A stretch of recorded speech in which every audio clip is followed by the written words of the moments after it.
Kā katra zodiaka zīme pārvar šķiršanos?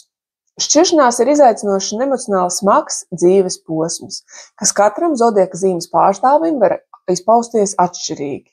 Daži to uztver racionāli un ātri pielāgojas jaunajai situācijai, kamēr citi ilgi pārdzīvo un meklē dziļāku jēgu notikušajā.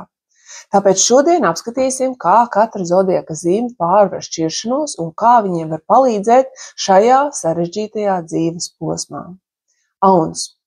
Auns ir ugunīgs un impulsīvs, tāpēc šķiršanās var izraisīt drusmas un frustrāciju. Viņš var mesties jaunos piedzīvojumos un pievērsties sportam, lai atbrīvotos no sakrātās enerģijas. Kā palīdzēt aunam? Atbalsta viņa vēlmi kustēties uz priekšu, iedrošina iesaistīties jaunās aktivitātēs un saglabāt pašpārliecinātību. Vērsis. Vērsim stabilitāte ir vissvarīgākā, tāpēc šķiršanās izjauc viņa komforta zonu. Viņš var ilgi sērot un turēties pie atmiņām, bet laika gaitā atgūsies, atrodot mierinājumu rutīnā. Kā palīdzēt vērsim? Sniedz viņam praktisku atbalstu un ļauj dot laiku pielāgoties jaunajai realitātei. Dvīņi. Dvīņi cenšas šķiršanos uztvert racionāli un ātri pievērsties jauniem cilvēkiem un idejām. Viņi meklēs uzmanību, komunicējot ar draugiem un iespējams jau drīz iesaistīties jaunās attiecībās. Kā palīdzēt dvīņiem pie šķiršanās? Klausies viņa domas un idejas, palīdzot apstrādāt emocijas caur sarunām. Vēzis. Vēzis ir dziļi emocionāls un šķiršanās viņu ļoti ievaino. Viņš var ilgi dzīvot savās atmiņās un grūti palaist vaļā bijušās attiecības. Kā palīdzēt vēzim? Esi pacietīgs un sniedz emocionālu atbalstu, ļaujot viņam izrunāt savas jūtas. Lauva. Lauva var šķist pašpārliecināta, taču šķiršanās skar viņa pašvērtējumu. Viņš vēlēsies pierādīt, ka ir pievilcīgs un neatkarīgs, tāpēc var pievērsties sabiedriskajai dzīvei.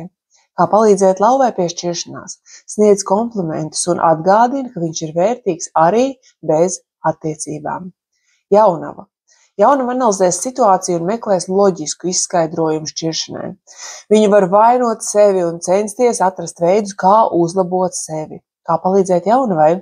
Palīdz viņam saprast, ka attiecības ir divu cilvēku kopīgs darbs, un viņa nav vienīgā atbildīgā. Svari. Svariem svarīgi attiecības ir ļoti svarīgas, tāpēc šķiršanās viņus padara emocionāli nestabilus. Viņi var ilgi svārstīties starp skumjām un vēlmi atkal būt attiecībās. Kā palīdzēt svariem? Piedāvā emocionālu atbalstu un palīdz saglabāt līdzsvaru, iesaistot viņus sociālās aktivitātēs.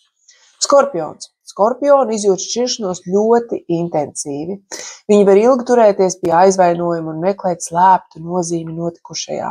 Kā palīdzēt? Iedrošina viņus fokusēties uz jauniem mērķiem un pārveidot sāpes par spēku. Strelnieks. Strelnieks vēlas ātri virzīties uz priekšu, tāpēc šķiršanās dēļ viņš var meklēt jaunus piedzīvojumus jau pavisam drīz un ceļot uz priekšu. Kā palīdzēt strelniekam? Atbalsta viņa vēlmi pēc brīvības un piedāvā pozitīvas, aizraujošas alternatīvas. Mežāzes. Mežāzes uztver šķiršanos kā neveiksmi un var noslēgties sevī, koncentrējoties uz darbu un mērķiem. Kā palīdzēt mežāzim? Palīdz viņam saglabāt pašcieņu un iedrošina izrunāt savas jūtas. Ūdensvīrs. Ūdensvīrs šķiršanos uztver filozofiski un var meklēt jaunus veidus, kā attīstīt sevi un savas idejas. Kā palīdzēt ūdensvīram šķiršanās gadījumā? Piedāvā intelektuālu atbalstu un iedrošina viņu pievērsties jaunām interesēm. Un visbeidzot zivis. Zivis dziļi emocionāli pārdzīvo šķiršanos un var noslēgties sevī vai meklēt mierinājumu mākslā un sapņos. Kā palīdzēt zivīm pie šķiršanās? Esi klātesošs un sniedz emocionālu drošību, iedrošinot viņu izpaust savas jūtas. Šis bija stāsts par to, kā katra zodiaka zīme pārdzīvo šķiršanos. Spied laiku šim video, seko manam kanālam un katru nedēļu uzzini jaunu astroloģisku informāciju. Ja vēlies uzzināt vairāk tieši par savu zodieku, gaidīšu uz konsultāciju. Uz tikšanos!